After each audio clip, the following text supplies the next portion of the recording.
starting. Hey Saab fans, we're in Paris and we're going to do our first live video here as soon as I can get back onto the street.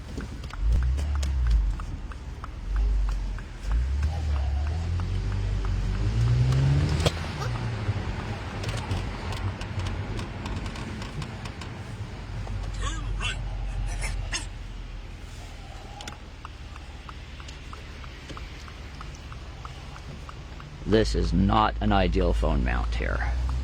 So we're going to Sacré-Cœur. Last time we were in Paris, we did go to Sacré-Cœur as well. And we took, to the best of our ability, the same route from C'était un Rendez-Vous, which is probably the original street racing semi-POV video. Where you can't actually do the entire route of C'était un Rendez-Vous because even in the video, but today as well, there are one-way streets, and Paris is difficult to navigate enough without without trying to go on a one-way street the wrong way.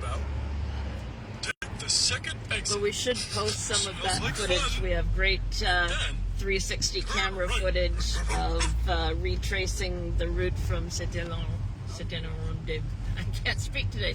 C'était un Rendez-Vous. We have great 360 footage from doing that in the, what was it, a 2010 cabriolet? Yeah, 2010 diesel. I'm not trying that. We'll wait for the bus.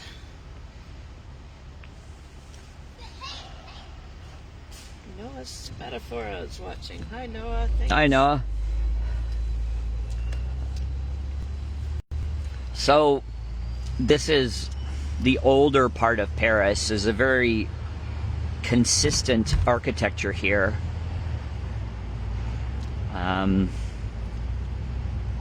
Oh, so Sandy, you were looking up some of the stats on the 2006 Saab 93 Anniversary Edition, which is what we've rented while we're here in Paris. And the Aero version, yeah.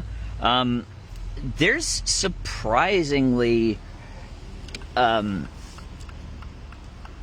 the one hand, there's a bunch of information. On the other hand, a lot of it's contradictory, and I haven't found a single source yet that can tell me much beyond the U.S. production numbers. U.S. production numbers, Saab Parts has it at 409. Saab Planet reported somewhere else 412. So we know it's somewhere around 400 for the U.S. This particular car, according to the gentleman Benoit, who's rented it to us, says that he's picked it up in Germany. Whether it was originally, so there's no viewers. But I'm gonna keep going because it'll post it as a video anyway. No, it still says Noah's watching. Oh, okay. So the 2006, there are no Europe, so that we don't have any European production numbers for it, but the U.S. numbers are somewhere over 400, 409 to 412, and but I don't think it's just like the delta between 409 and 412, and this is like one of 3 Europeans, because I saw a bunch of other stats saying that the 93 convertible Anniversary Edition was available with, you know, various diesel options and even like a slightly less powerful. And he's got his four-way zone. What's he doing? I don't know. Maybe looking for parking. Maybe he doesn't know that he has his four-way zone. By the way, if anybody can find the production numbers for the 2006 Anniversary Edition 93 convertible, especially the global ones, we would love to see them and find out how many were done over here in Europe, and how rare this bird is. But it's pretty darn nice car, and I just have to say my butt's nice and warm. Yeah, yeah. It's got December in Paris, top down, and my butt's cozy. We've got 5 Saabs at home. And 3 of them are 93s, but they're all sport combis. We don't own a convertible, but the last 2 that we've rented, the only 2 that we've rented, have both been convertibles, and finding all kinds of neat stuff about it. The climate control, for instance, when you put the top down, it turns off all the automatic climate control, and you basically get between 1 and 10 to decide on what you want the heat down. Now, it's Paris and it's December, so I think we saw the temperatures around 7 Celsius. Oh, I'm supposed to turn left here. This is not going to happen, probably. Yeah, we can go around. Oh, yeah, we don't want to go that way anyway. There's an ambulance.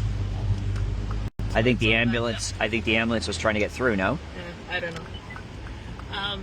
We have Isa Jera watching us. I hope I didn't butcher your name too badly, but thanks for watching. And yeah, it is kind of cool video. We're, in case you weren't here, Christopher's wearing the Meta AI glasses, which have a handy feature of being able to translate live. So his French is very good, but if I'm out without him, I can. My French is, let's just say, not the greatest. Pas mal, mais pas bien. Comme ci, comme ça. Yeah. But the glasses can translate for us. And we've got, again, I'm terrible with pronouncing names, but Mache, I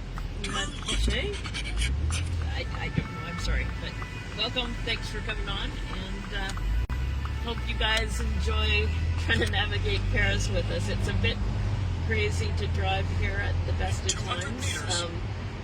I think we made a good choice. Last time we had a manual, and Christopher did just fine, but it's one more thing to think about when you've got people and motorcycles flying out from all directions. So I'm kind of glad we're in an automatic this time, and a cool electric blue.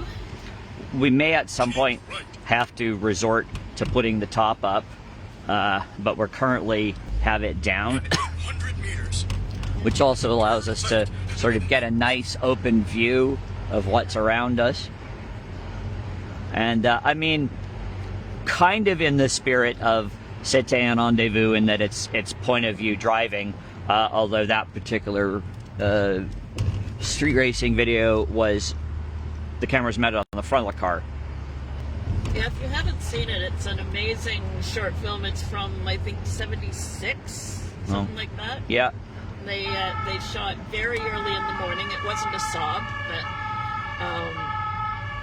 but they went very early in the morning and zoomed their way through these tiny streets, dodging garbage trucks and going the wrong way on one-way streets. One-way streets and things. And we've got a bunch of folks joining. Hi, Gary, Bjorn, and Gerard.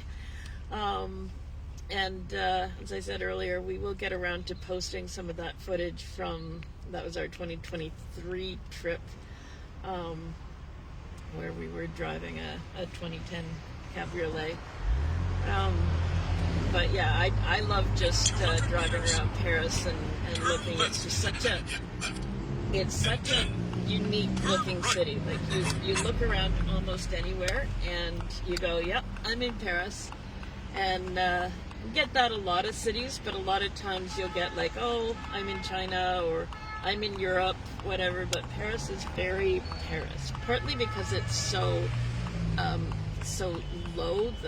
There's no skyscrapers downtown, and you've got all the old buildings with the little Juliet balconies. It looks unique. Getting back to C'était un rendezvous. You were mentioning it's not a Saab. It apparently he recorded it from his Mercedes sedan, but then overlaid the sound from a Ferrari. So it's got this really visceral, like, sounds like you're in a racetrack Ferrari sounds. And when it's funny because when you watch it with that kind of sound on it, it seems really fast. And then if you watch it, Snow Patrol used that video as their background for a song called Open Your Eyes. And if you watch it in the Snow Patrol video, it actually doesn't seem that fast. So the difference is just the sound effects that are going on here. Also, sorry, go ahead. Sorry, just the video. It makes its way through Paris and up the hill to Sacré-Cœur Basilica, which is where we're headed today. We're not on the same route right now, but we are heading for the destination where the rendezvous took place. Yeah, and there's lots of interesting things about that film, but the interesting thing about that film is that it,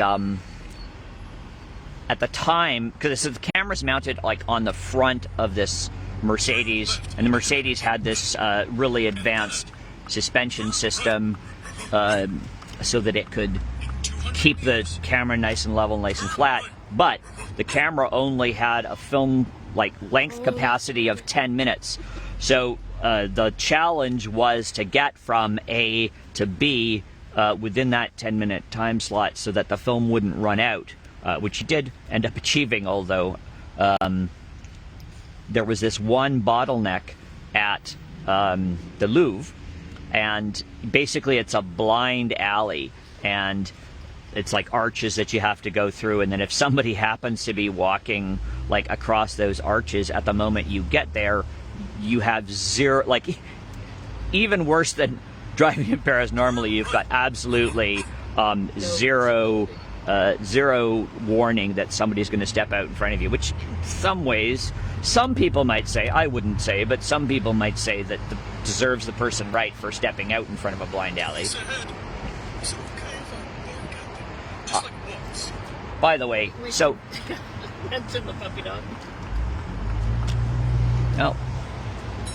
I would say overall, though, driving is more difficult in Paris than it is in Toronto. And Toronto's not a great city to drive in.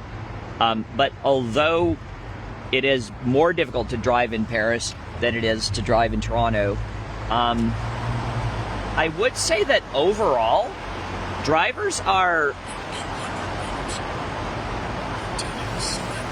a lot more likely to let you in.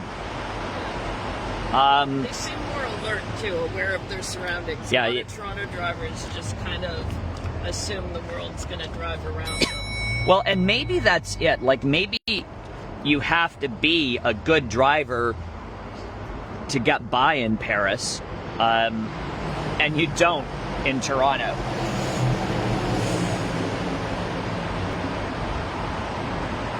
So getting back to the 2006 Anniversary Edition, one of the cool features is it's got this climate control that takes... And by the way, I should say that probably some of the stuff I'm going to talk about isn't exclusive to the Anniversary Edition, but because we don't have our own cabriolet, it's kind of all new to us. Plus, this is a pre-facelift, so it's a 2006.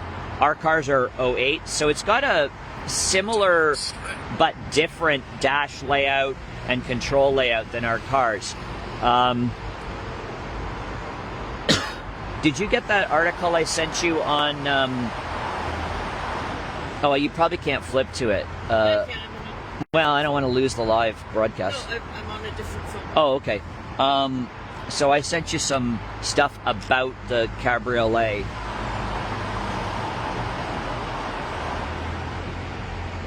Am I going to the article or your note? Either way, I've duplicated it.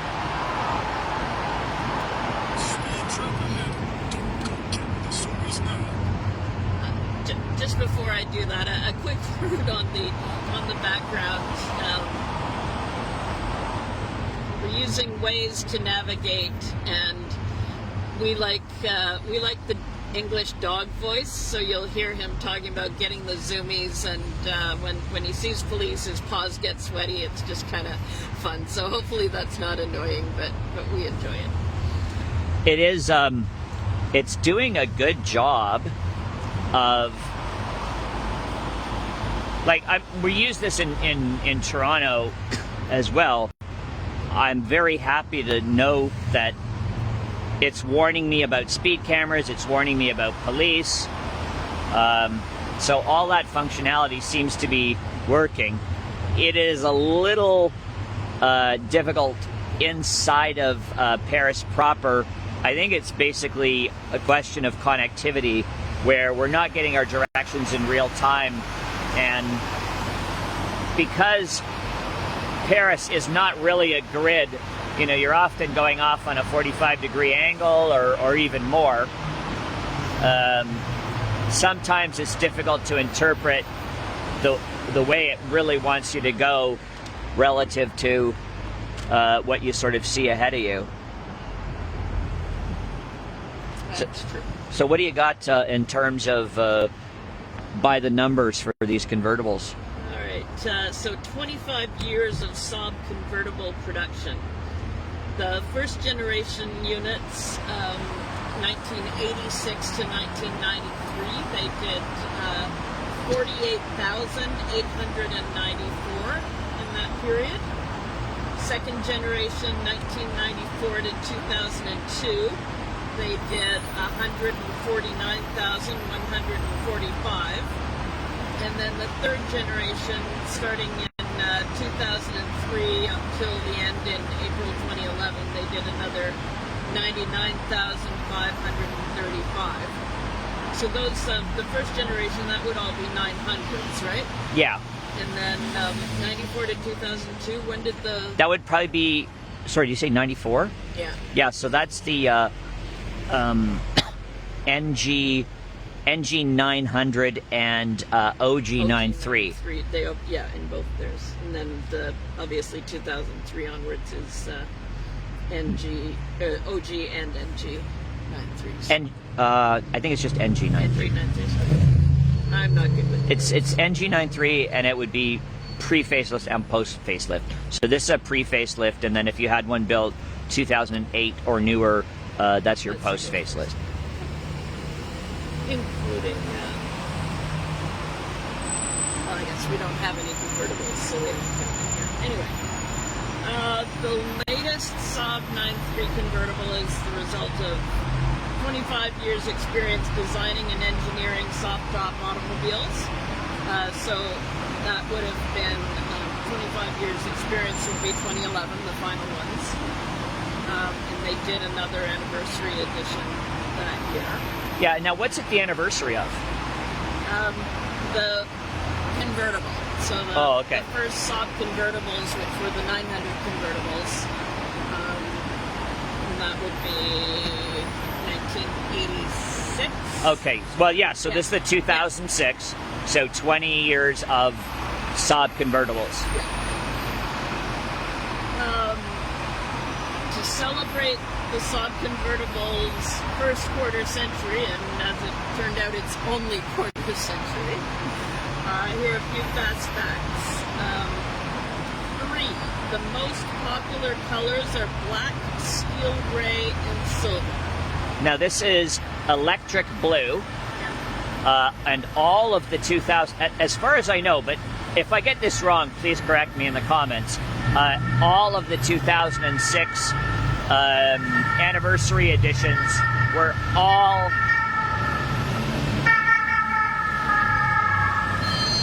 those are police. Those are all police on motorcycle, or at least their jackets say police. Well, and they heard the sirens going. So Yeah, there's a lot of them.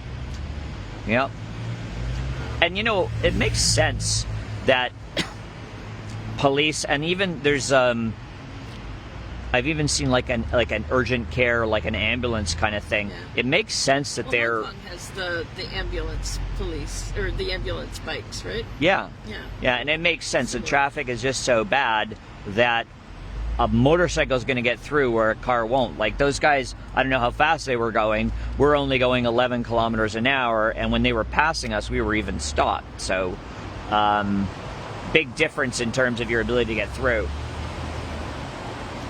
Sure.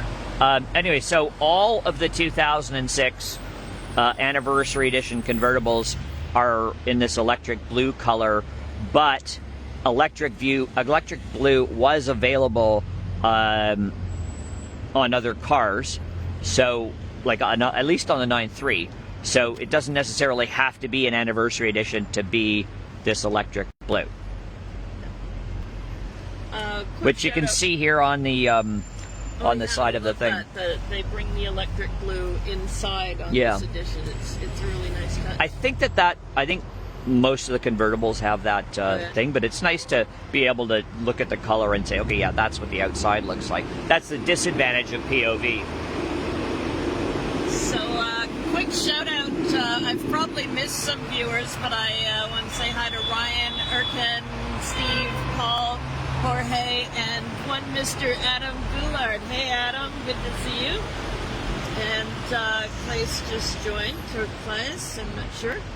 Adam has one of the most envious Saab collections in the entire planet. Well, not in the entire. Well, it's one of the most. Certainly that we have access. Certainly that we have access to see. And Adam, I know I'm going to get some of these wrong, but he's got his baby, which is a facelift 9.3 2-liter turbo sport combi.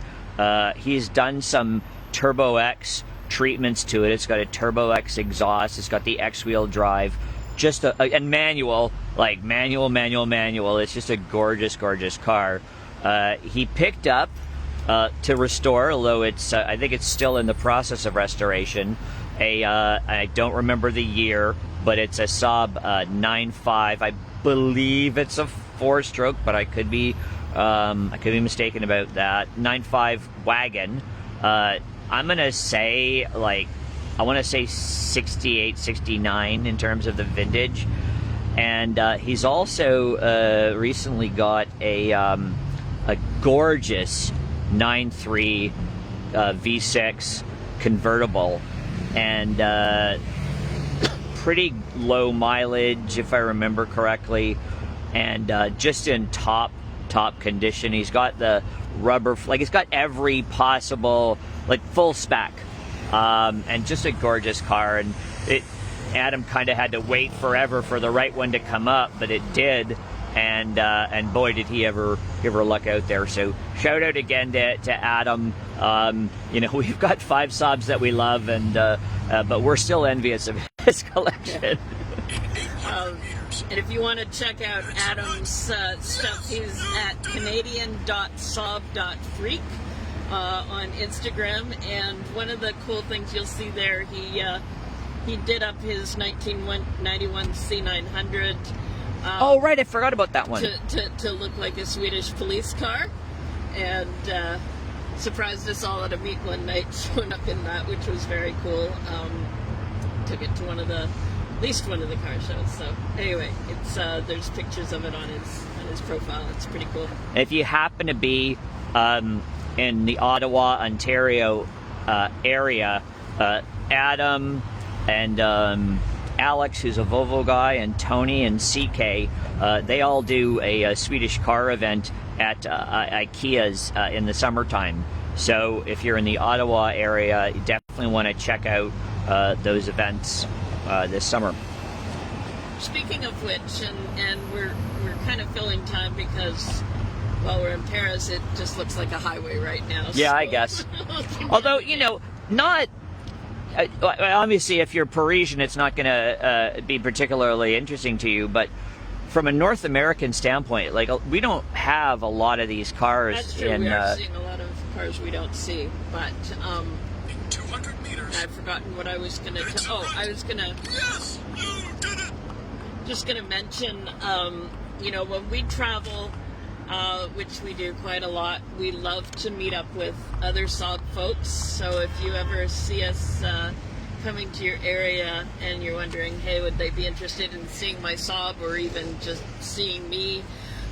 Yes, the answer is yes. And if you're coming to Canada, for sure, if you're going to the Ottawa area, Adam and the guys do a regular meetup there that we In the summertime. In the summertime, we promote it on SaabFaans, so you can always find out when those are happening.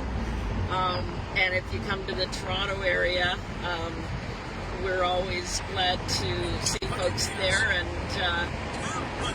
let you know what's happening in the area. We had a great visit last spring from Mike and Helen from the Victoria, Australia Saab Club in Perth, and managed to arrange a couple of get-togethers that day so that they could meet some of the Toronto and area Saab community. Took them down by Niagara Falls through wine country to visit some cool Saab friends down there. So Yeah, I don't know which birthday it was, but it happened to also be Mike's birthday. So we got this.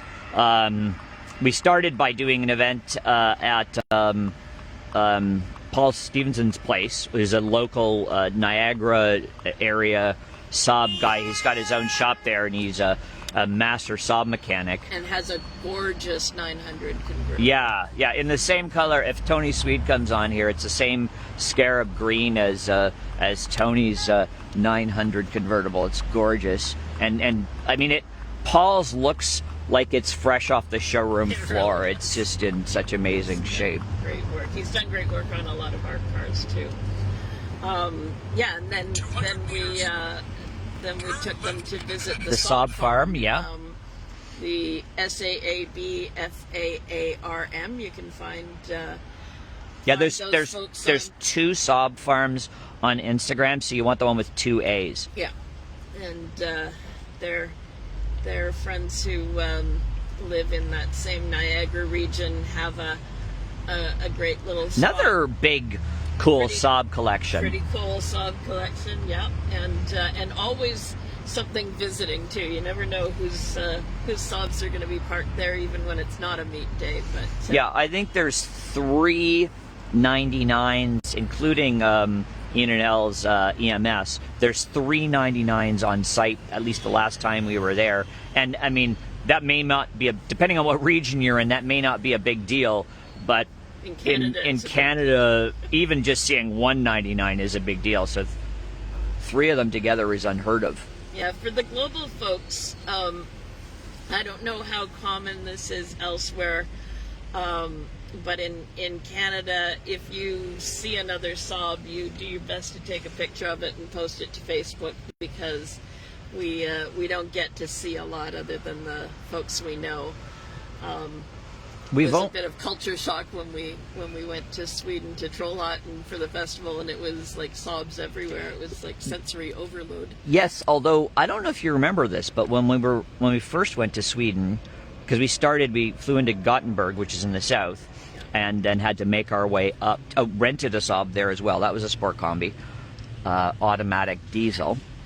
And when we were making our way north, it was quite a long time. It was actually the day before the festival until we even saw another Saab. Yeah, not a lot just driving around, but it was kind of crazy to suddenly be surrounded by them in Trollhättan.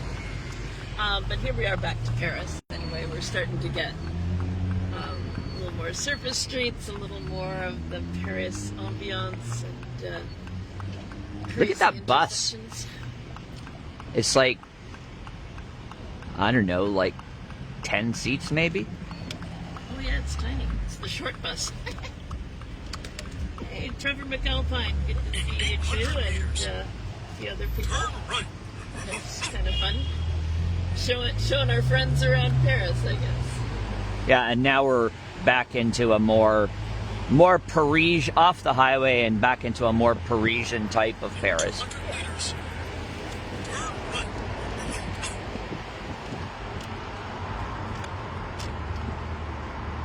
and driving at the unheard of speed of 50 kilometers an hour.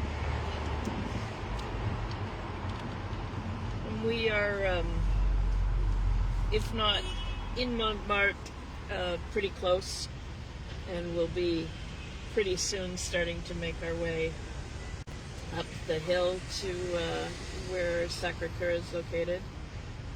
So this would be the 18th arrondissement for those who are looking at maps at home. It's saying we got 12 minutes till our destination. We'll see how accurate that is. Yeah, it's a bit of a crapshoot because Turn right. there's a lot of variables. But I think it wants this. Yeah, we're into this area in Montmartre. Go through all these kind of little narrow sloping streets up and down, and if we're lucky, our route might take us past. There's a 900 hardtop that's been parked in Montmartre for a long time. We ran across it last time we were here and thought it was really cool, then started seeing other people's Beacon pictures. reposted it. Beacon Motors, which is one of the top Saab garages in Toronto, although we're fortunate in Toronto to have at least 5, I think we determined. We've got Beacon, Zoom. 400 meters. Turn left. Paul's not a garage, but he's a mechanic. Some people Perry, use Buds. Yeah, Buds. Perry Superior Automotive. We said Zoom. We said Zoom. Nigel showed up. And there's one more that we haven't used and people have posted about, and I forget what it is. Anyway, so this 900, Beacon posted it. Marcus and Manuela. Marcus and Manuela, who you might know their YouTube channel more than their Instagram, although they are on Instagram as well. Their YouTube channel, they're in the tens of thousands. Like, I want to say 80,000 followers, maybe more. And just the nicest people you're ever going to meet. We met up with them in Gothenburg. Yeah. They brought me a giant cinnamon bun that was like the size of my head. Anyway. Is this a canal? I have no idea. I don't know where we are. Oh fuck! No, I shouldn't have done that. 800 meters. Sorry, just désolé.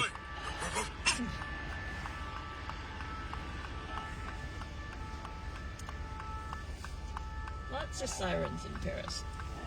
Maybe there's the same amount of sirens in Toronto, and I just tune them out. But I feel like there's more. it feels like there's more. Yeah, you see. Hopefully, you can see as Christopher's looking around all these small streets, oddly placed intersections.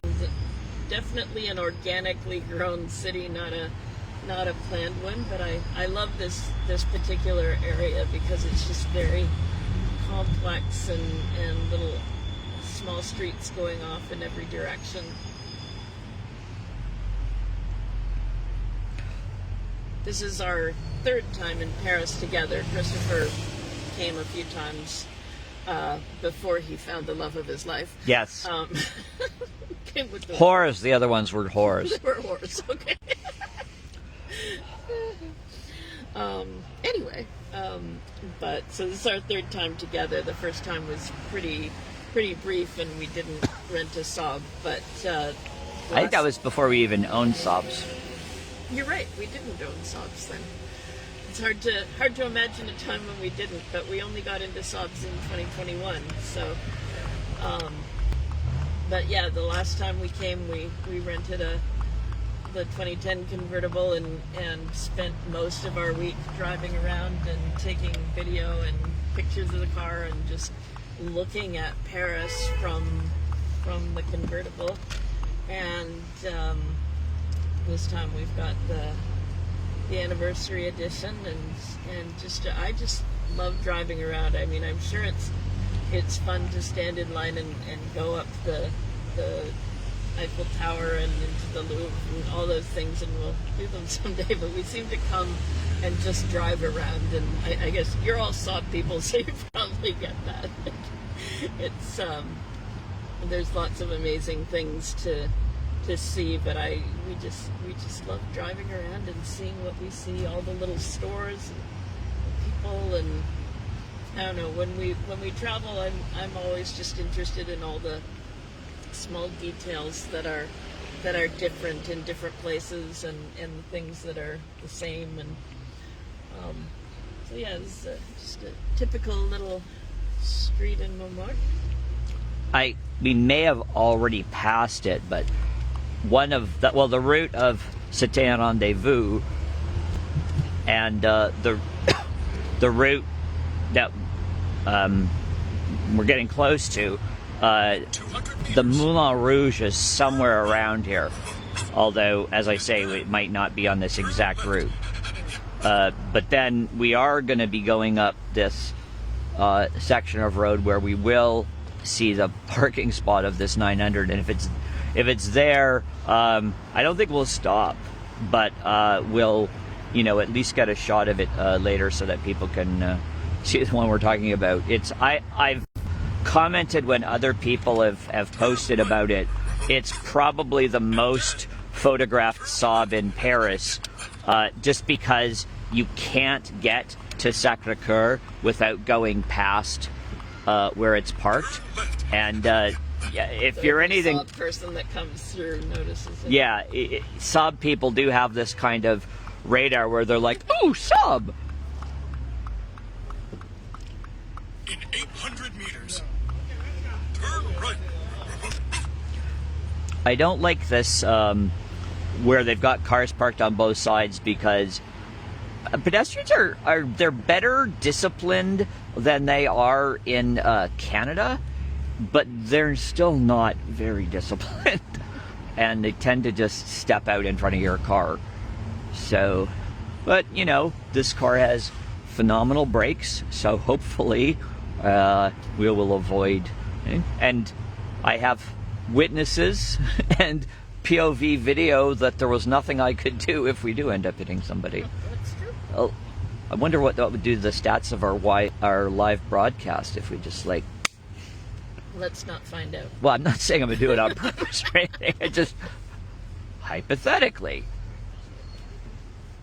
See, most people in Toronto, they wouldn't wait. They wouldn't wait. They would just walk, and they wouldn't even that guy actually looked in the direction of the car, which in Toronto they don't do. They're just yeah, I'm gonna cross the street and not look, and it's your fault if you hit me, and blah blah blah. We definitely are on an uphill route now. 3 minutes to Sacré-Cœur.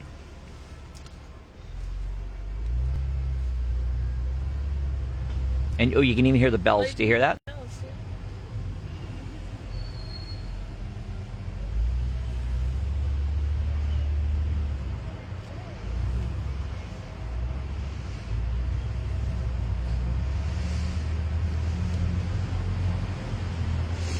And I think this is the route. We're almost at where the 900 parks. Yeah, there's a restaurant on the. I think it's. Well, I think it's. I actually think it might be this. At the lights here. At the left. Except, well, it would be on the right. Oh, okay, so I was right. I thought you were pointing to the left, and I was confused. Quick look and see if this is it. No, this isn't it. Because on the left is a drop off.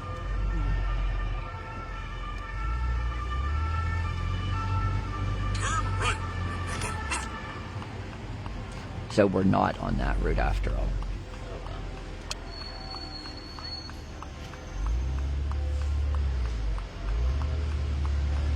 This is very Parisian, cobblestones. Yeah. Oh, we're losing the live broadcast. So we're 1 minute shy. See you all at another time, but I'm about to drop off here. Bye, Want to end the broadcast? Thanks for watching. Sorry, did you say? End it?